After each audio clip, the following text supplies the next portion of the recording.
See, I'm all covered in clippings, and I'm shaking. My ears are ringing. Everything sounds a little muffled.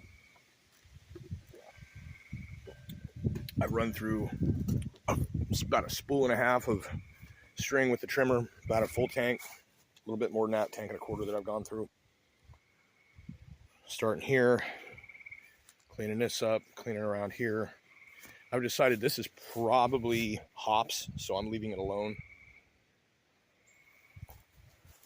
So then I did all this.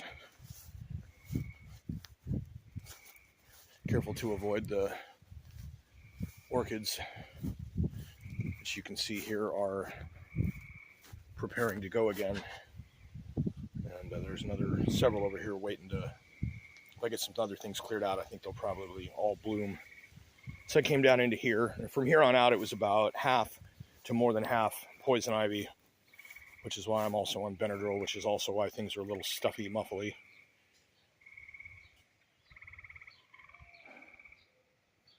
See, I got all of this today.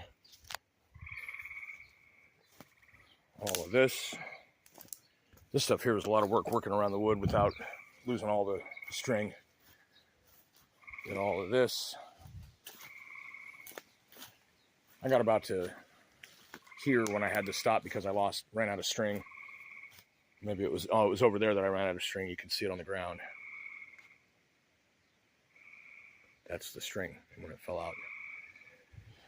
And so took a break, came over here after filling up gas and string, moved up to here, kind of made my way up to there, cleared this bit right here, and then kind of took a break.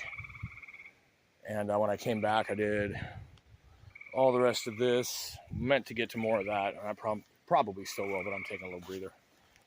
And eventually I'm going to go down through this way and keep a path cleared through there. But I'm basically parking out all of this meadow. And technically that's what this is even here.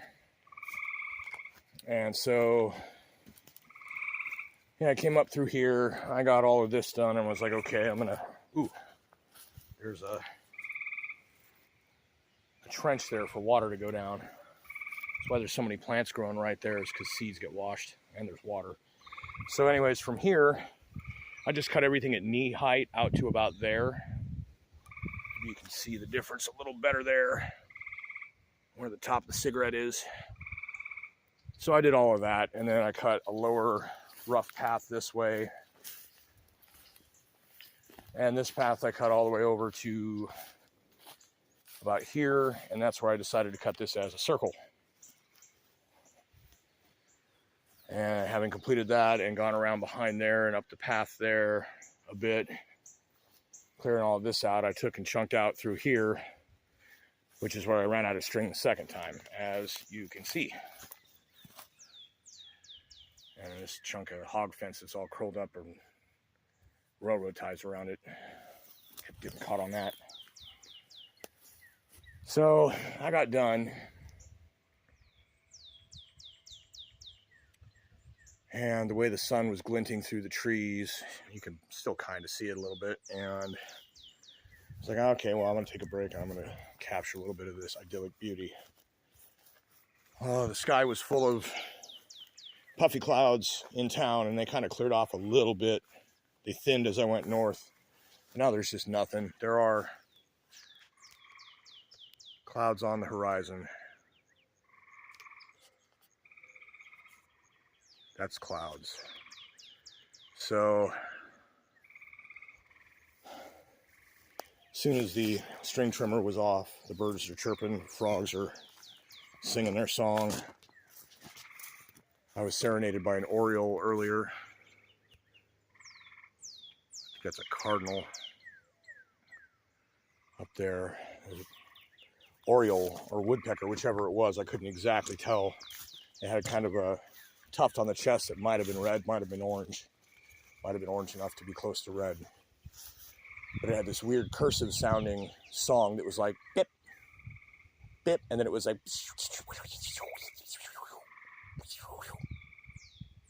bip.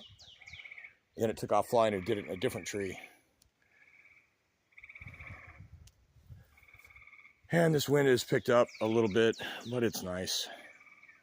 It's not blowing hard or crazy, it's just moving the air. Here you can see I'm all covered in stuff.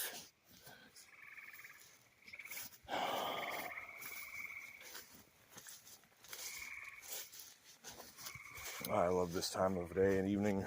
I'm oftentimes at work, and I don't mind being at work in this time of day because I get to drive around and see all the way that the sky and all the colors change on everything over the course of those hours. I do it almost every day, and I love it. But I love it out here when I get to watch it too, because these are my critters.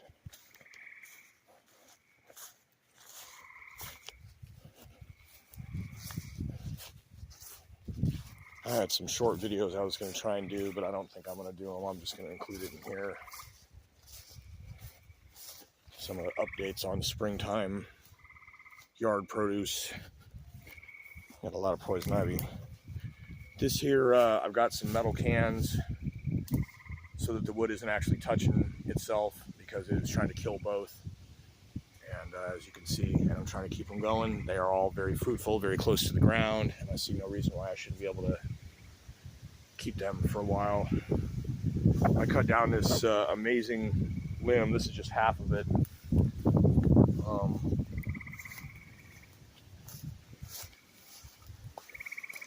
There's another one. I don't remember where I put it.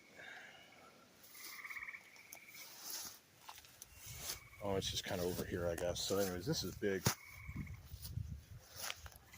This is also pretty big, and that's the other half of it.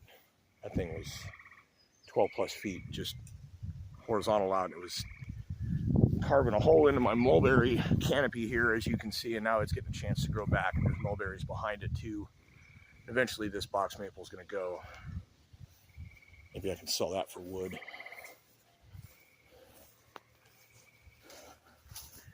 The reason I was string trimming back to where I was is because there are some C. ruderalis wild hemp growing back there that are doing very nicely, and I want to clear everything around. Maybe put a cage around a couple of the nice ones there. This is deer bedding. That is deer walking. And this is deer bedding. And here you can see my tracks and deer tracks as darker lines. The original goal I was going to do today that I completely failed at was I was going to get this back little path along the fence all the way over again. And I will yet get it. But here we have C. ruderalis, the wild hemp. And this is an exceptional specimen here. This is taller than they tend to get, ever. And here's a lovely one that I didn't even see earlier.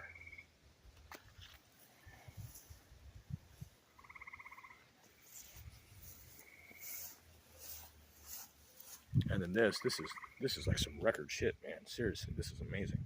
If they don't get eaten, I'll be lucky. And there was some growing here, but it didn't do the tall kind, just the base leaves. And then over here, some more base leaves, but maybe something will stand up at some point. And I got a couple of really nice ones over on the other side that hopefully will survive. Or if the deer eat those and not these, that'll be great.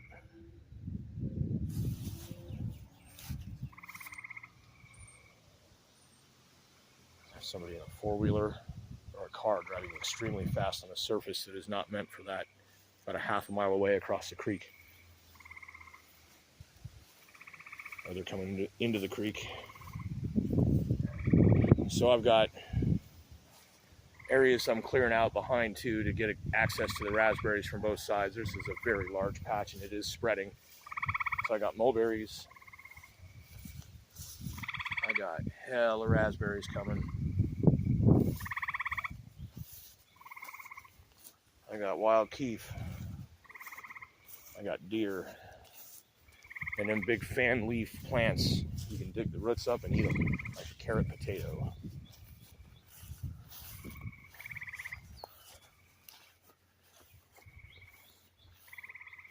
And I got grapes coming up already.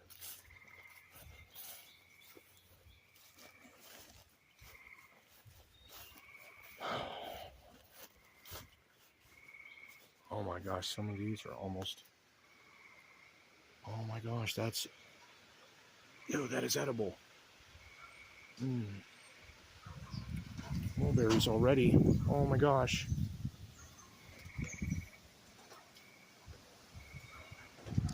Oh my goodness. Just barely. They're sweet. Man.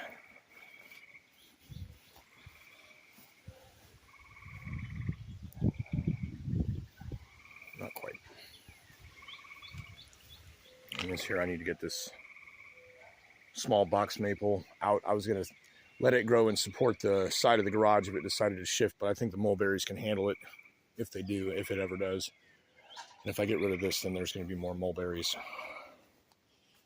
Here we have even more grapes.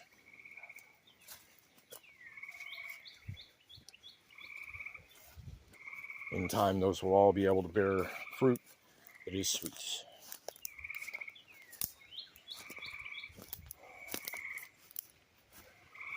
Oh, the smell. I'm wearing this Carhartt Force Under Armour that's wicking the sweat off of me. It's almost like being shirtless. The bugs don't bite. Grapes, grapes, grapes. Mulberries too. Maybe we'll get some berries off of some of these.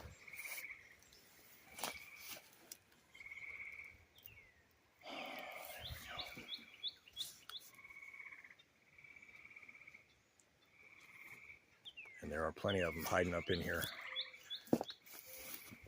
As well as that green mulberry tuft right there that has a different kind of black grape growing on it.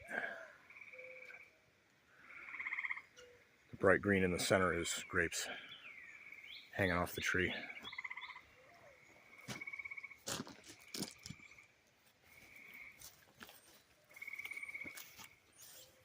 Hope you have enjoyed my showing of why it is I like this place, why I wish to keep it,